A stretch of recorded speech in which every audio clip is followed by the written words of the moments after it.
the guy could have went anywhere in the world. This is not paid for by insurance, so he had to pay out of pocket. He could have went to any hospital in the world to have this done, and he chose to come here.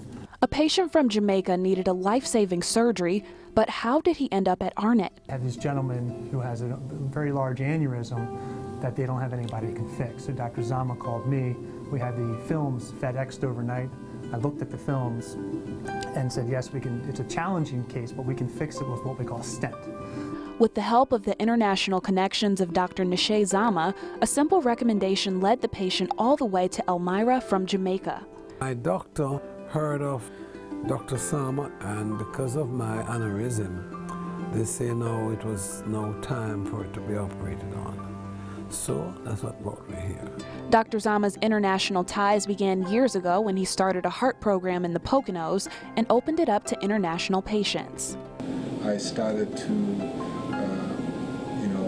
open our program up to people from Europe, Asia, South America, and in particular the Caribbean. The patient had an aneurysm, or an excessively large artery in his abdomen that could have taken his life if it ruptured.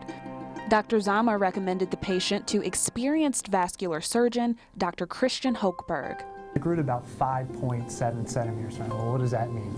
Normal size of the artery is 1.8 centimeters. So anything, when it get greater than 5 centimeters, then you have to worry about time to start repairing them. And when they get closer to 6, then the rate of rupture, or when they start leaking, goes up what we call exponentially. And a rupture could equal death. 90% of aneurysms that patients have who rupture at home or wherever they are don't make it to the hospital.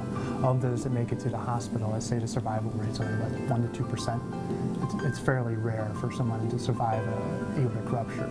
Dr. Hochberg was able to do what is normally a 5-hour surgery in a little over an hour in a way that was non-invasive. If it was an open repair, he would be in the ICU for a week and in the hospital for another week.